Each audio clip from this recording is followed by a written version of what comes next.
All right, looks like we're live. So, hey everybody, it's Roberto, and I'm doing another vlog today, Sunday vlog style, uncut, raw, unedited. So today we're going to talk about the fact that I think sometimes a lot of artists and designers and creatives types can honestly be just a little bit pretentious. I think that everybody can be creative, and the idea that creativity is the exclusive domain of only a few is absurd to me.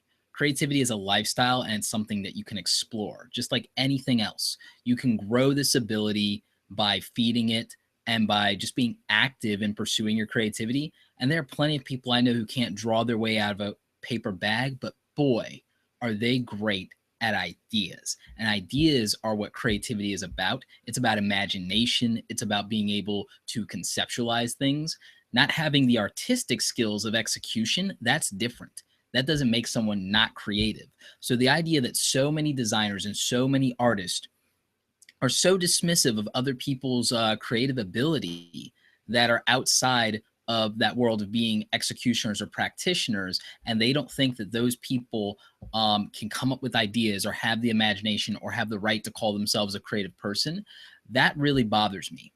And I'm going to actually make this a topic that I use for the podcast, which will be coming back shortly. I've been putting some stuff in the can for that. Got some great advice from podcaster and good friend of mine, Tayo Roxon. So the podcast will be coming back for you guys who like to listen to this kind of thing in the car. But I think that everybody can be creative. And I think that without having to go into the weeds on this, that so many people just don't get the opportunity to explore the creative side of their mind because of the fact that they don't feel, because they're artists or photographers or designers or what have you, or writers, they don't think that they're creative because it's not manifesting itself in that particular way. And they've been fed that particular line of crap by artists and designers and other pretentious creative people, but then also by mainstream society, that if you're not doing those things, then you're not a creative person and you should be doing something else.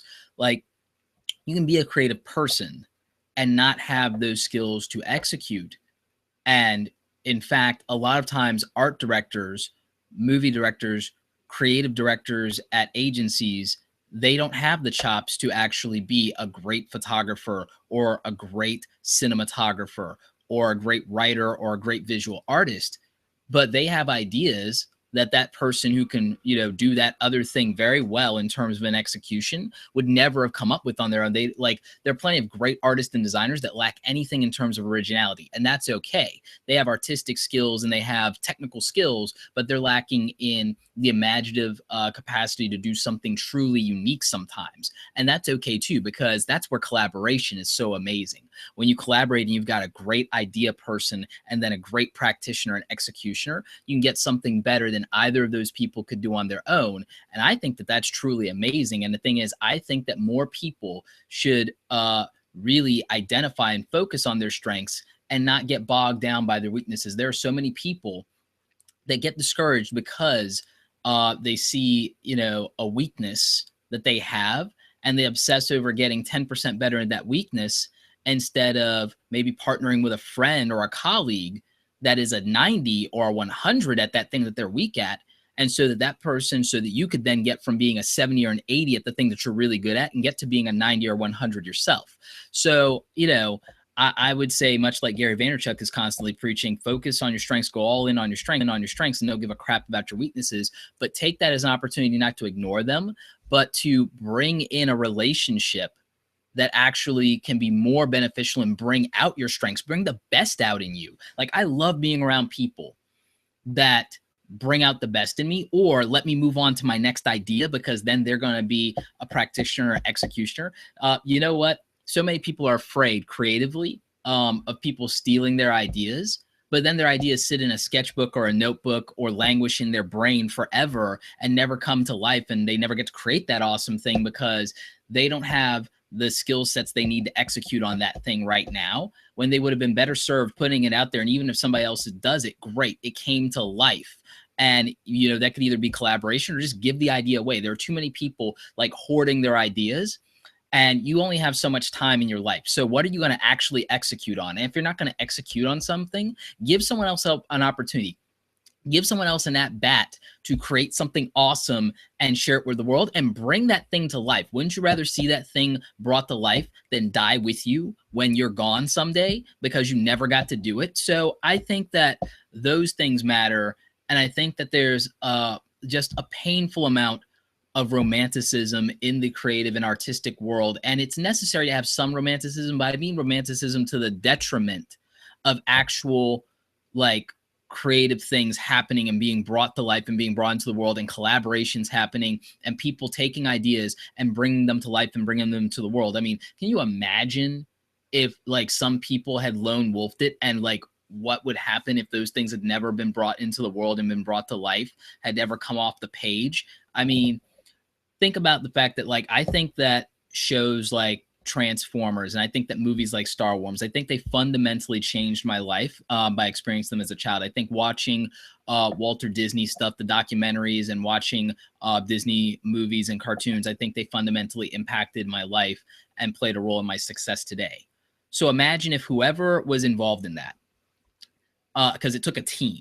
Imagine if those people had ever decided to just try and be lone wolves and sit in their silo creatively and never collaborate or work for or with somebody else. Imagine the loss and the impact that that might have had on your life, on my life, on the world, let alone the economy. So I think that we have to get over ourselves as creative people sometimes and realize that if we're artists or we're photographers or we're designers or we're writers or whatever we're doing, musicians, that we don't have the exclusive domain on creativity. I think there are people in the business world that are extraordinarily creative in terms of being people who are great with ideation, people who are great with problem solving, and I think that we could actually learn a lot from them. And a lot of them, if we gave them the opportunity to collaborate with us, could solve big problems for us that we're struggling with. There are so many creative people that are great at execution and at their craft, but they suck at details and they suck at finding out what their weaknesses are and auditing themselves. And some of them really suck at problem solving. And, you know,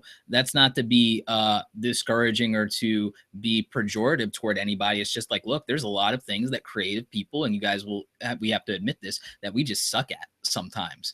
And you're not going to be good at everything. And that's okay, because the reality is that's awesome.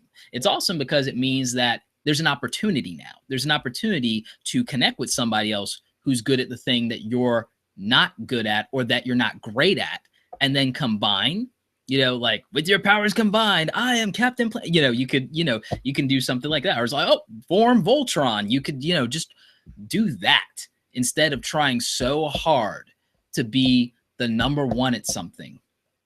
Why not figure out where you really are? Be honest, be really self-aware, and then use that as an opportunity to build a relationship with somebody, and combine, you can do something great together, do something excellent together. There's, like, you guys know that my big thing is I'm all about disrupting the ideas that we have as creative services professionals and as even creative entrepreneurs, and trying to really educate creative students. And I think one of the things that is really interesting to me is cooperation works better than competition. I think it always has, and I think it always will. And that's not me being naive about something. The reality is there's 7 billion people on this planet. There's so much work that you can't do all of it. So I don't know why people are so obsessed with competing or beating someone else when they should just be focused on building themselves and doing something awesome. And I think that building up someone else means that we raise the standard. Do you realize that the more, like, you know, low quality stuff and low hanging fruit is out there, the worse it is for all of us? So why not elevate and raise people up to a higher level? Why not make the standard so obscenely high in terms of the quality of creative work that is out there and is available to be had, that it can never be devalued in the marketplace? You know, that's what I would say. And I think that that matters. And we see it work in other professions. You know, did you guys realize that doctors used to be a poverty profession up until like the last 100 years of the modern era? For centuries, being a doctor was to live in poverty. But ultimately, that industry banded together and they changed the game and they raised the standard. And now being a doctor is nowhere near being in a poverty profession. So why can't creative people, you know, do things like that? Why? Because creative people are romantic, and creative people sometimes are not being practical. They're not practicing pragmatism, I would say, and not really realizing that the value of the creative community is much more, it's disproportionately more power and leverage than individual creatives have. And, I think that that's something that people struggle with. I think it's because creatives are very independent minded. I know I am. That's why I'm a creative entrepreneur. I work for myself. But the reality is, if I found common ground and culture with somebody, I could be a number two, a number three. I could even be a number seven if it was with the right people. But I think to get to that place, we have to disrupt the culture now and make sure that the right people are in leadership. And I think that growing you guys in the Create Awesome community means that 10, 15, 20 years from now, heck, 5 if we're really ambitious, that people will be in the hiring positions and people will be starting agencies and people will be the heads of art departments that will have the right cultural context, will be super collaborative, will be great listeners, will be great thought leaders, will encourage people and will lift them up and build them up instead of tearing them down with destructive criticism, pretension, and just all these terrible ideas that have dominated our industry for so long. This idea of exclusivity. I think that as we become more inclusive, I think as we become more collaborative, I think as we become and build a real community around the things that we love and that we're so passionate about, I think that that disrupts creative services for good. That's really what my underlying mission is. It's not to be a big YouTuber. It's not even to be like a big famous designer. In fact, I'm doing more marketing now than anything, and more consulting. Like my big thing is I want to educate and motivate people that will change the game and will be the leaders in creative services, in photography, in design, in filmmaking, in writing, in marketing, so that we have people who believe in social good, believe in creating value up front, believe in cooperation more than they believe in competition, believe that they're competing with themselves, and just want to raise the overall quality and value of what we put out there, and that also want to have pride and integrity in the work that they do and put out there and do things that benefit the world at large. Because I think the other thing is, creatively, we have to take responsibility for what we put out into the world. So I think that those things matter. And I think that everybody can be creative. I think that too often what happens, and you guys can tell me if this has ever happened to you, I think that oftentimes people are discouraged from pursuing their creativity. I think that people don't think that creativity is practical. But the irony of that is that anything that's like a product, anything that's a service, anything from the stuff on your phone, any piece of technology or hardware today, guess what? A designer had to make a logo and do packaging and branding for that. So guess what? They got paid for that at some point. Some creative person had to write the copy for the marketing and the advertising. Some print production person probably had to put together the print ads or the billboards or even the digital stuff for the web. Somebody had to build a website to sell this stuff. So creativity, there's money in it. So when parents and when people discourage creativity because they don't think anyone can make money as a creative or an artist or whatever, I don't understand it, because everything from this lip balm to this bottle of whiteboard cleaner has art and design and creativity behind it in terms of the packaging, the logos, the branding, the websites, everything that we do. You can't look around a room for the most part in the modern world and not find something that a creative service professional didn't get paid to facilitate. So we help people sell things, whether that's ideas, whether it's raising money for autism awareness, cancer awareness, charities, whether it's, helping someone get elected to public office. Our work matters. It matters in a big way, and there is money behind it. So when parents are discouraging, kids from being artists or being designers or being writers or being filmmakers or being photographers, I think it's absurd. And I think that that stifles people from being creative. And I think it's a real shame, because I think there's an opportunity that's being missed by that, and that you can approach creativity. I think you can approach creative services from a place of practicality. I know I do. I know that every time I do something creative that's not self-serving, that's not me sketching in my sketchbook for the weekend, unless I am going to do it on Periscope or putting up on, Facebook or Twitter or something like that, that I'm approaching everything with my end game in mind and what my right hook is. Like there's not aside from doing these daily vlogs to like just be human with you guys for a moment and do some real talk and do some venting, and to kind of like journal a little bit of my life and my thoughts. Every piece of content I do, I know what the right hook, what the value for me, what the upside for me is when I do that. But I also make sure that there's disproportionate immediate upside for the other person, because that's what I believe in, right? So I'm a big fan of Gary Vaynerchuk's jab, jab, jab, right hook philosophy, aka give, give, give, ask. So proportionately, I make sure that I do that. But and I've been living my life that way before I ever knew about Gary Vaynerchuk. I just vibe with him in that way. And I love the book, The Thank You Economy. Can't wait for the new Ask Gary V book. But my point in saying that is that there is a place of practicality in what you do creatively. If you choose to accept it, if you choose to learn the business side of design, which my good friends Jose Cavalier and Chris Doe over at the school, I'll try and link that up in the description or something, or in an info card later. But like they talk about the business of design all the time. And these are guys who met at Art Center College back in the day. And this is what I mean by collaboration. Like, they were, two cats who were in art school together in California, and they came together to, form a company, form a business, form an agency. And that's fantastic. And I love the idea that they built a real business, and they built something truly successful in that way, and that they do large scale clients. They built a creative services business that's like a 7-figure plus a year business. And like, so when people doubt the practicality of what we do creatively, I use those examples. They don't have to start the biggest ad agency in the world. You can have a 20-person shop and do tremendous work and work with the biggest brands in the world.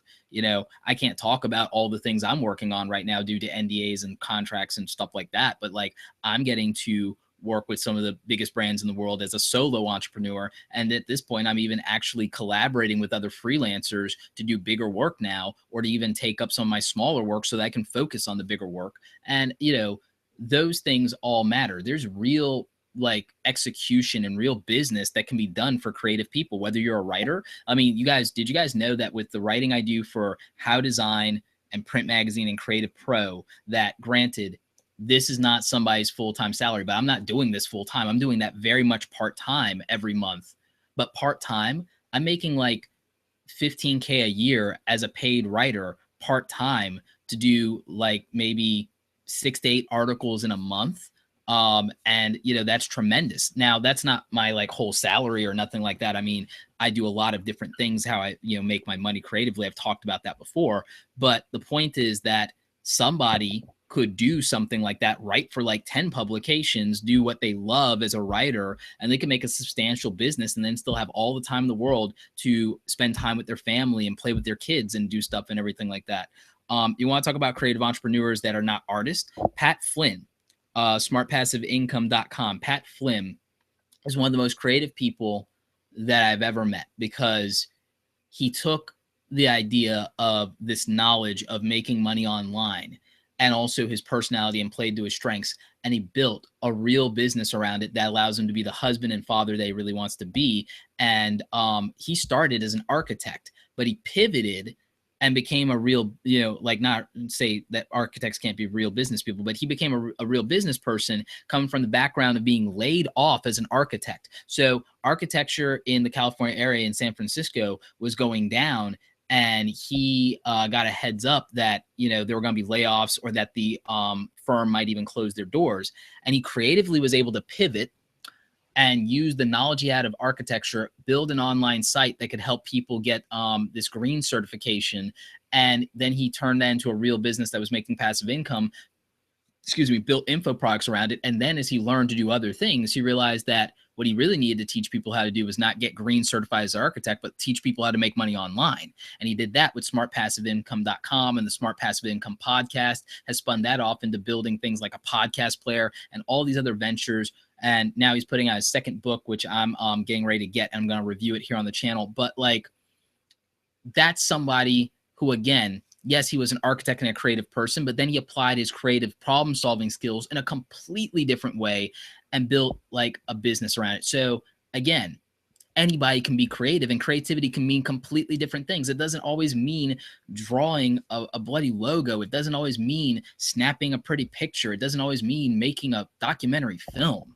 It doesn't always mean, making beautiful music like Lindsey Sterling, like, another great creative entrepreneur, with a fantastic story. I'm actually reading her book right now. There's just so much we can do as creative people. And it really bothers me and scares me that people are putting limits on creativity. People are putting creativity in a box and saying who can be creative and what creativity is. When creativity is something organic, it's completely organic. And for some people, it's a calling. For other people, it's a lifestyle. I don't think it's limited to talent that is in your DNA. I think that it's more than that. And it really bothers me that people don't see it. And it really bothers me that there's so many pretentious people out there talking down to people and making them believe that they're not creative, or that they could never be creative, or that they don't have that ability. And I just think that sucks. I think that's really crappy, and I want to change it. And I want us to do better about that. I want us to do better about building people up and about encouraging people. You know how we grow? Real talk. Do you know how we grow? Water and sunlight and good soil. That's how we grow. Good soil is being in a good community of awesome people. And then you need those awesome people to give you the water and the sunlight. You need them to give you like motivation, inspiration, as far as that sunlight, to like really have that to drive you. And then from a practicality standpoint, you need the water, you need the resources, you need the knowledge, you need the support, or you need the opportunities and the networking opportunities. Like most opportunities come from in networks. So creatives need to support each other. If you have work you can't do, give it to somebody else. Give them an opportunity to grow. Give them an at bat. You know how to do something. I feel you have a duty to pass on what you've learned. Do you realize that the crafts and the skills that we have were handed down from master to apprentice for hundreds of years, and that's why they exist? So what unique skill do you have that you're going to just like let sit in your head and die with you? What great ideas are going to go to the grave with you? That's selfish. Like, I want us to be more generous as creative people. I want us to give. I want us to give, and then in giving, we're entitled to ask for more. And we won't even have to. That's the beauty of it. That's the real beauty of it. So that's real talk. That's what I'm thinking. Everybody could be creative. Everybody can create awesome things and share them with the world. And that's what I believe. But I want to know, do you agree with me? Can everyone be creative? And what can we do to really grow the community and the industry? I want to know. Speaking of community, if you haven't signed up for the Create Awesome newsletter, you can do that, robertoblake.com/newsletter.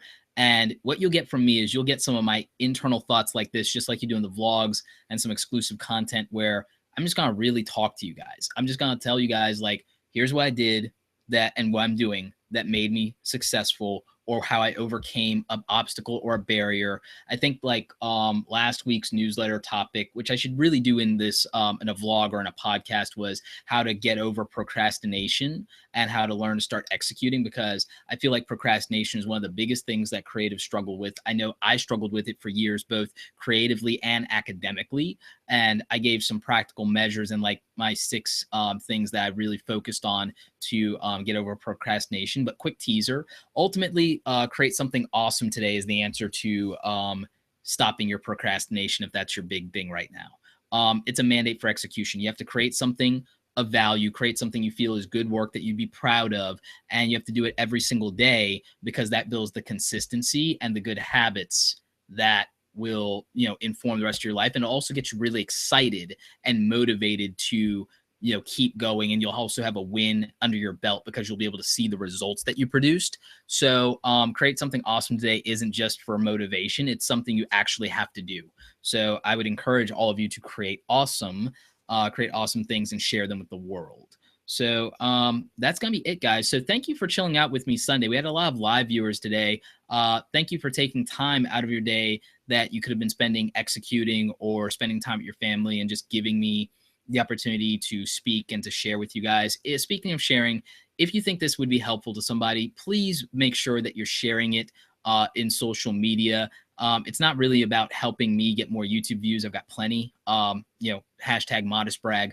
But what I really want to do is I really want to get this stuff out in front of people that are struggling right now and that could benefit from that. So if you're going to share any content of mine ever, I would really prefer that you guys share the vlogs. I know that vlogs like this aren't going to do nearly as well in YouTube search, and they don't need to. So I need your help to build up creative people by getting these things in front of them if you genuinely think that would help them or they need to hear it. So that's it, you guys.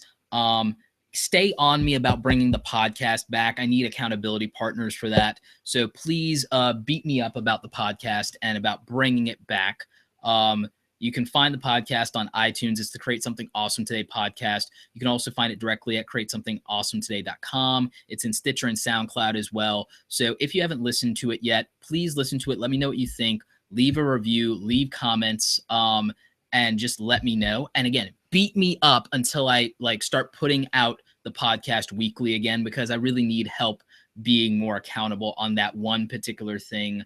I'm doing okay on most of my other accountability stuff. So that's it, you guys. Stay awesome, stay encouraged, build each other up, don't tear each other down, and just remember to create something awesome today. All right. Thanks, you guys.